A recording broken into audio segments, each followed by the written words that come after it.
Hello, this is Lady Boulay coming to you on a chilly morning in the Deep South to bring you some breaking news. And that is that the real Santa Claus has made a comeback. The jolly old St. Nicholas that we grew up with has made a comeback. In recent years, Santa Claus has taken on some different looks.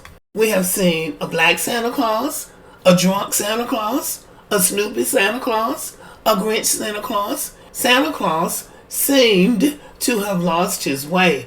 But this year, he's made a comeback. Because the real Santa Claus is a white Santa Claus. When I go to department stores now, I see a big white Santa Claus waving at me.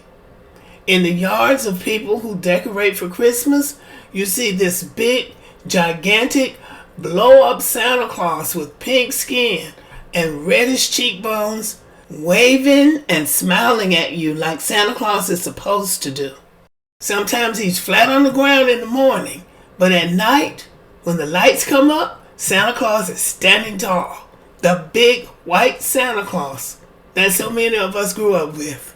In this anti-woke, let's go all the way back to the 1800s environment that we're living in, it seems like white people have said we are taking back Santa Claus, just like we are taking back the country. Let's make Santa Claus white again.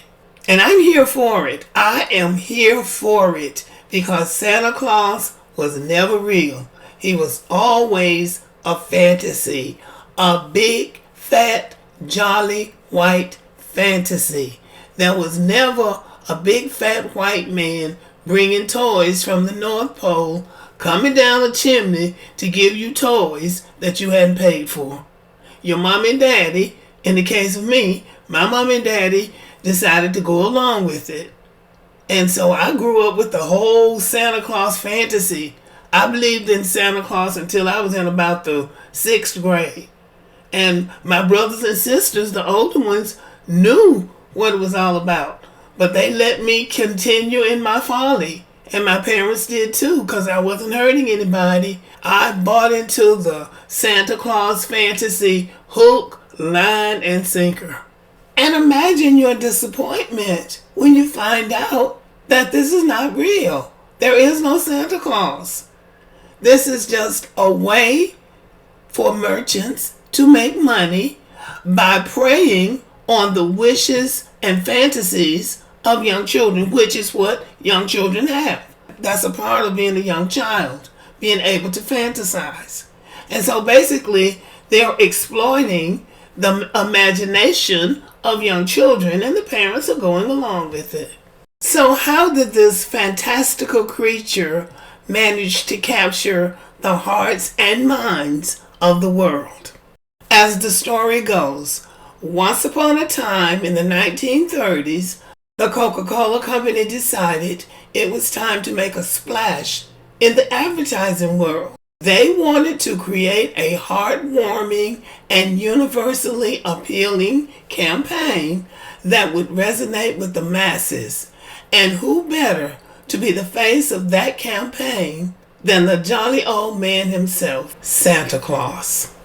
Coca-Cola hired Haddon Sundblom, a talented illustrator, to create a series of Christmas advertisements featuring a lovable, plump Santa Claus. Little did they know this decision would forever change the way we picture Santa Claus. Sundblom's inspiration for his Santa Claus was none other than his good friend Lou Prentice, a retired salesman with a hearty laugh and a twinkle in his eye.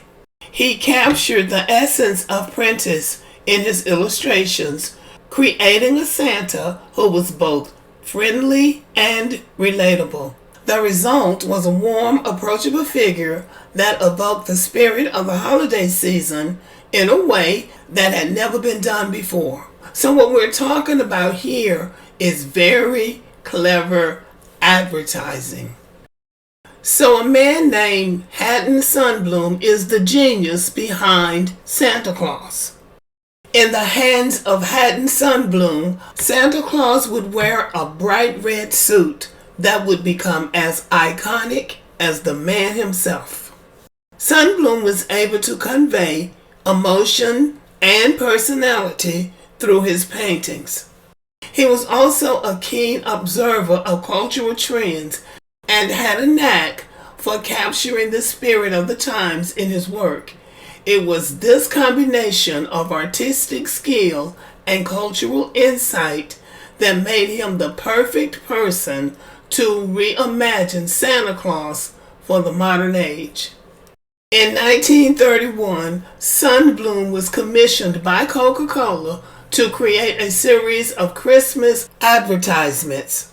The soft drink company wanted a Santa that was warm, friendly, and above all, memorable. Red was the color that stood out, especially against the stark white snow that often served as the backdrop for Santa.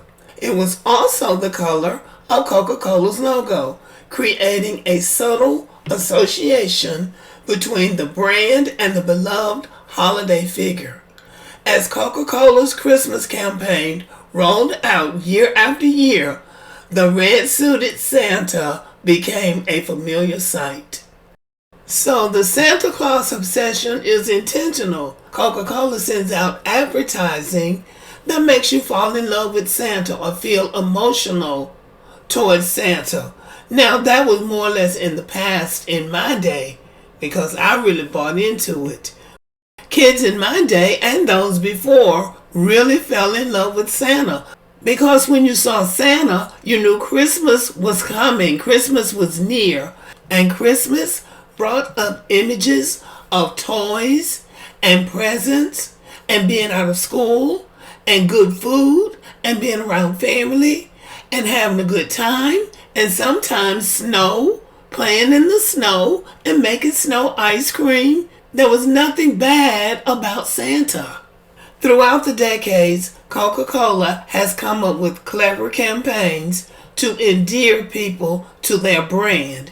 At Christmas, always using Santa in the red suit, the colors of Coca-Cola. So, Coca-Cola and Santa Claus have been very good friends.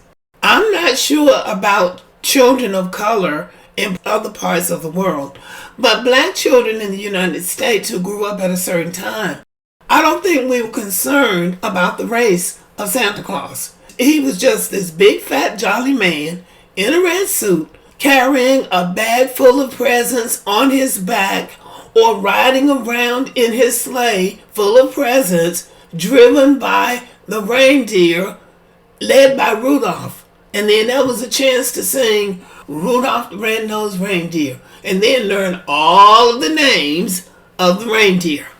We never thought about the fact that this is a big white man.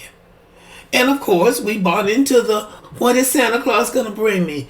I'm from the generation where you wrote a letter to Santa Claus, sending it to the North Pole, telling him what you wanted for Christmas, standing up in class and telling everybody what Santa Claus was going to bring you. And then after Christmas, standing up and showing what Santa Claus had brought you or bringing something to school to show what Santa Claus had brought you. So that's my generation. It never occurred to me, or maybe it did somewhere in the back of my mind, but it didn't matter because Santa Claus was like, Jesus. I think there has been an effort by some to try to connect him with Jesus, which he absolutely is not and never was. But he was this mythical figure that loved children all over the world, and the children loved him, and race didn't enter into it. But in recent years, black people have become politically correct too. I don't want my children thinking that some fat white man is bringing them presents that I had to pay for. So black people started doing a black Santa. But that never hit quite right with me because I grew up with the white Santa. Even one of my friends years ago had taken her son to see Santa in the mall, and he was black. And her son told her, he's not the right color. So it had really spilled over into the next generation. The whole idea of Santa Claus is a fantasy.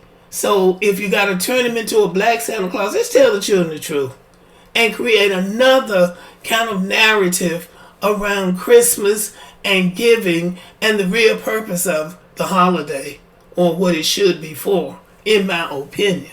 But anyway, Megyn Kelly on Fox News a few years ago made the proclamation. I think she said Jesus was white, so was Santa Claus. I think she said something like that. So that was the sounding bell for white people to take back Santa Claus. He's not black. He's not a Grinch. He's not Snoopy. He's not drunk. He's not fighting. He's not a cartoon character. He's a white man. So they've taken him back and they're welcome to him. Okay, y'all, let me know what you think about the video. Thank you for listening. Subscribe to the channel, give me a thumbs up, leave a comment, share the video, and as always, have a great day.